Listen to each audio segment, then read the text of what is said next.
Around him in the sky, thin flat biscuits are coasting towards him in a way, swooping and rising at his will, arcing away as he breathes out, and as he breathes in, swooping closer to him. If the biscuits could speak, they would probably say that they would like to assimilate, to be absorbed into Buddha. Buddha's long, slender fingers are pushing away one of the biscuits, which stands for all biscuits, I reckon. It's a brief flicking movement. The patterns on the biscuit's edge are just like the oval shapes at the ends of Buddha's fingers. Buddha's in a boat. A pair of breasts filling half of the sky, whose source is out of sight, swoops down towards Buddha as his breath is between in and out, and one of them knocks him from the boat, bam, like a Punch and Judy scene. Buddha's in the water, contemplating floundering. Before he can even begin to do so, one of the biscuits is there, waiting for him to hold on to. Buddha uses the biscuit like a float to help him to get to the other shore. He knows he'll have to let go of it at some point.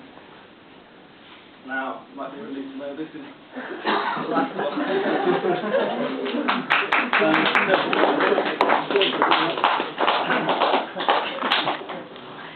Now, there's still a Buddhist theme here, and it's, if that was a Buddhist thing at all, my God. This is called nine contemplation, and in the Satipatthana Sutta of the Buddha in Thailand and Sri Lanka and places, there's something called 9 cemetery contemplation. And it's about meditating on death, which sounds really cheerful, till I remind you it's all taken from life. Okay. 1. On my way to school, I saw a mother cat reclaim its kitten's corpse from a pack of local dogs. She was ready for the death fight. The dogs were indifferent. 2. With its almost metallic smile, Tigger's face is like a full moon in a fog. He's the latest Harrier jump jet on a vertical leap, and yes, he takes one of Britain's last starlings in his mouth. But as he drops it to poise, I can't join in with his teasing game. At 8 years old, observing this cuddlesome cruelty, I managed to reason, with my father's help, that as we stroke the cats get to stroke the birds. Like spoiled kids on TV dramas, he can't finish what's in front of him. He throws the starling's corpse through a low, wilting arc, a travesty of flight. Let's see you fly now, he grins. 3. Late 20s wasn't young enough, but at 13 we found our French teacher, Trébeau. We all said, open mouthed, she stood or sat to watch the flaps of her thighs wave like nations' flags. Our teacher taught us they have separate words for flesh and meat in French. Simo touched her derrière as she bent to correct his work. She brought him out into the corridor for a word or two in old-fashioned English. Afterwards, we teased him about French letters and private lessons. He rode the infamy proudly for what seemed an age. 2 months later, swimming with our mutual classmate Robbo at Crosby Marina, Simo's live body was sliced, screaming through the sluice gates like horse meat. 4.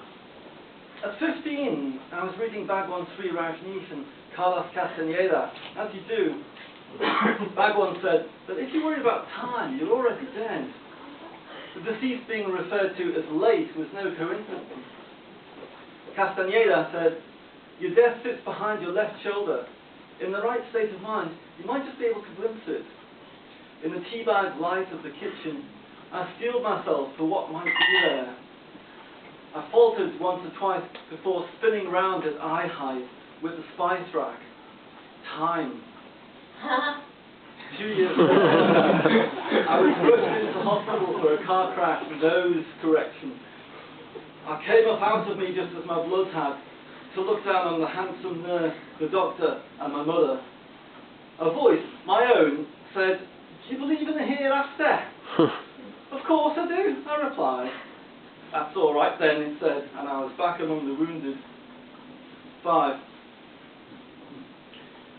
2 days after hearing that her son's body had been identified after the Thai tsunami, my neighbour received a postcard from him with a perfect blonde beach on the front.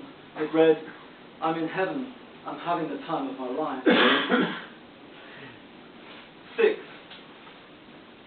The first thing I look at in my brother's flat after his death is the computer his life has disappeared into. The only document of any sort on his desktop is one in Word. It reads, "Dying is not an activity. Watching a wind-up toy wind down, the steady decrease in energy is actively soothing."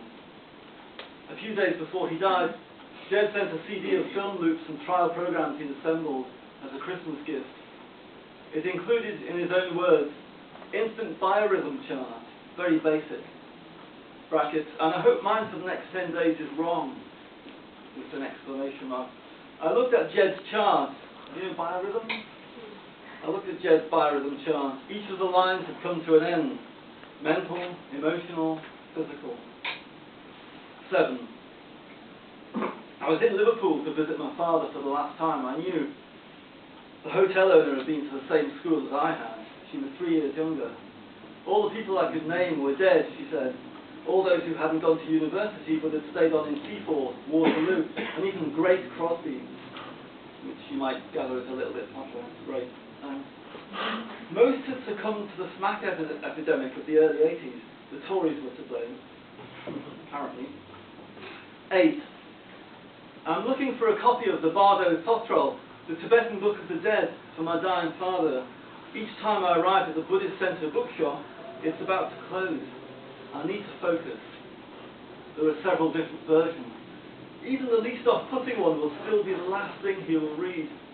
For him, reincarnation can only be something condensed, evaporated.